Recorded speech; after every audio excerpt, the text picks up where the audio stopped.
Hello everyone.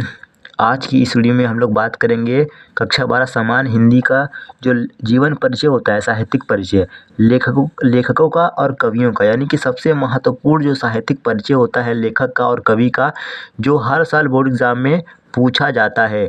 आज की इस वीडियो में हम लोग उसको क्लियर करेंगे। अगर आप इतना साहित्यिक परिचय लेखक का या कवि का अगर आप याद करके जाते हैं, तैयारी करके जाते हैं, तो आपके जो 5 अंक हैं वो आपको पूरे मिल जाएंगे। 5 अंक लेखक के, 5 अंक कवि के, यानी कि 10 अंक आपके पूरे होने वाले हैं आज की इस वीडियो में। तो जो भी मैं अभी बताने जा रहा हूँ लेखक का और कवि का साहित्यिक परिचय, बस आपको बस उतना ही पढ़ लेना है और ज़्यादा कुछ पढ़ने की ज़रूरत नहीं है। इतना पढ़ लेंगे आपको तो आपका 10 अंक पूरा हो जाएगा।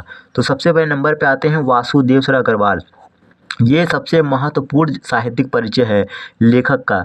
ये बहुत ही ज़्यादा हर साल बोर्ड एग्जाम में पूछा जाता है, तो आप लोग इसको ज़रूर से ज़रूर तैयार कर लीजिएगा। वासुदेव सर अग्रवाल का साहित्यिक परिचय।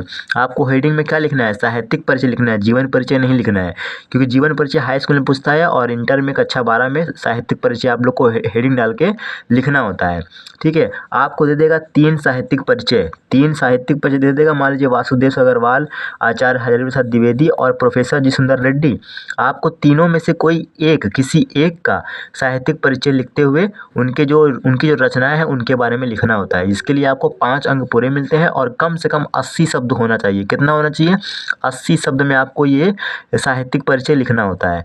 तो आपका मोस्ट इंपॉर्टेंट जो हो गया वो पहला हो गया वासुदेव शरण अग्रवाल। वासुदेव शरण अग्रवाल जी का जो आपको साहित्यिक परिचय है अच्छे से तैयारी कर लेना है। और दूसरे नंबर पे आते हैं आचार्य हजारी प्रसाद द्विवेदी जी। आचार्य हजारी प्रसाद द्विवेदी जी भी बहुत ही महत्वपूर्ण साहित्यिक परिचय है, जो इनका भी बोर्ड एग्जाम में पूछा जाता है। मतलब प्रीवियस ईयर के जो पेपर हैं उनमें कई बार पूछ चुका है। और उसके बाद तीसरे नंबर पे आते हैं प्रोफेसर जी सुंदर रेड्डी जी। तो इनका भी साहित्यिक परिचय बहुत ही अच्छी तरीके से आप लोग को तैयार कर लेना है। और आपका चौथे नंबर पे आते हैं हरिशंकर परसाई। तो हरिशंकर परसाई जी का भी साहित्यिक परिचय आपको अच्छे से तैयार कर लेना है। ये हो गई लेखक की बात। ये हो गई लेखक की बात कि कौन कौन से लेखक का आपको साहित्यिक परिचय तैयार करना है।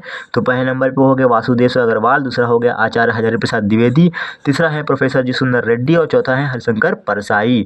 तो ये चार लेखकों का साहित्यिक परिचय आप अच्छे से तैयार कर लीजिएगा, ताकि आपके जो 5 अंक है वो लेखक के 5 अंक वो पूरे कंप्लीट हो जाए।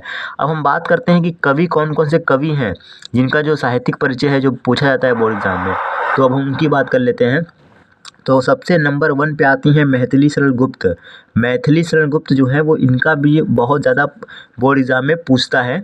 तो बहुत ही महत्वपूर्ण ये कवि हैं, मतलब साहित्यिक परिचय इनका है। तो आपको इसको तैयार कर लेना है, मैथिली शरण गुप्त। और दूसरे नंबर पे आते हैं जयशंकर प्रसाद। जयशंकर प्रसाद का भी साहित्यिक परिचय आप लोग अच्छे से याद कर लीजिएगा। और फिर उसके बाद तीसरे नंबर पे आती हैं महादेवी वर्मा। तो महादेवी वर्मा जी का भी साहित्यिक परिचय अच्छे से आप लोग को तैयार कर लेना है। और फिर चौथे नंबर पे आते हैं रामधारी सिंह दिनकर। तो ये हो गए 4 कवि के बारे में। मतलब मैंने बताया कि 4 लेखक और 4 कवि का जो साहित्यिक परिचय जो मोस्ट इम्पोर्टेंट है वो मैंने आज की इस वीडियो में बता दिया है। अगर आप इतना याद कर लेते हैं, इतना पढ़ लेते हैं, तो आपको 10 अंक पूरे मिलेंगे। 10 अंक पूरे मिलेंगे। 5 अंक जीवन पर लेखक के, 5 अंक कवि के। तो 10 नंबर पूरे मिल जाएंगे। आपको रचनाओं के साथ लिख के आना है। ठीक है, तो जो लोग भी 18 फरवरी की तैयारी कर रहे हैं हिंदी की, तो ये वीडियो उनके लिए बहुत ज़्यादा अच्छी है। और ये जो लोग भी तैयारी कर रहे हैं उनको ये वीडियो शेयर करिए, ताकि वो अच्छे से ज़्यादा याद। तो अब आप लोग के पास ज़्यादा समय नहीं बचा है, क्योंकि बोर्ड एग्ज़ाम बहुत करीब है। तो आप लोग को बस वही पढ़ना है जो ज़रूरी है, क्योंकि अब ज़्यादा पढ़ने का समय बचा नहीं है आप लोग के पास। तो अब आप लोग को बस उतना ही पढ़ना है जितना बोर्ड एग्ज़ाम के लिए मोस्ट इंपॉर्टेंट है, ताकि आप लोग पढ़कर पास हो जाएं। क्योंकि आप बहुत ज़्यादा पढ़ के कोई फ़ायदा नहीं है। तो इस वीडियो में बस इतना ही। वीडियो अच्छी लगे तो वीडियो को लाइक करें और चैनल को सब्सक्राइब करें।